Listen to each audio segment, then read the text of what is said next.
Daily 100 grams of chicken తీసుకోవడం వల్ల ఎన్ని ప్రయోజనాలు ఉన్నాయో మీకు తెలుసా?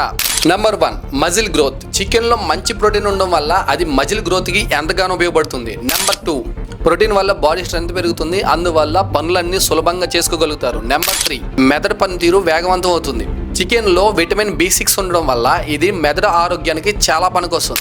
నెంబర్ 4 గుండె ఆరోగ్యం మెరుగుపడుతుంది. చికెన్ మంచి పరిమాణంలో డైలీ తీసుకోవడం వల్ల అది హార్ట్ హెల్త్ కి ఎంతగానో ఉపయోగపడుతుంది. నెంబర్ 5 ఎనర్జీ లెవెల్స్ పెరుగుతాయి. చికెన్ లో ఐరన్ ప్రోటీన్ ఉండడం వల్ల మన శరీరంలో ఎనర్జీ లెవెల్స్ అమాంతం పెరిగే అవకాశం ఉంది. నెంబర్ 6 ఎముకలు బలపడతాయి. చికెన్ లో ఉండే ఫాస్ఫరస్ ఎముకలకి బలాన్ని అందిస్తుంది. నెంబర్ 7 రక్తహీనతను పోగొడుతుంది. చికెన్ లో ఐరన్ కంటెంట్ ఎక్కువ ఉండడం వల్ల రక్తహీనత వచ్చే ప్రమాదం తగ్గుతుంది. నెంబర్ 8 మెటబాలిజం వేగవంతం అవుతుంది. ప్రోటీన్ కంటెంట్ వల్ల ఫ్యాట్ బర్న్ అయ్యే అవకాశం చాలా ఉంది. నెంబర్ 9 బరువు నియంత్రణలో ఉండడం. చికెన్ తింటే పొట్ట నిండిన ఫీలింగ్ ఎక్కువసేపు ఉంటుంది. నెంబర్ 10 ఇది చాలా ఇంపార్టెంట్. చికెన్ ఉంది కదా అని చెప్పి దాన్ని డీప్ ఫ్రై చేసుకుని ఎక్కువగా తినడం వల్ల కొలెస్ట్రాల్ అండ్ ఫ్యాట్ పెరిగే అవకాశం ఉంది. ఇది మన శరీరానికి చాలా ప్రమాదకరం. చికెన్ ని ఎలా తినాలంటే డైలీ 100 grams చికెన్ ని బాయిల్ చేసుకుని లేదా గ్రిల్ చేసుకుని తినడం వల్ల ఈ ప్రయోజనాలన్నీ వస్తాయి. సో గైస్, చికెన్ ని ఎక్కువగా ఇష్టంగా తినే మీ ఫ్రెండ్ గారికి ఈ వీడియో షేర్ చేయండి అండ్ వీడియో నచ్చితే లైక్ చేయండి.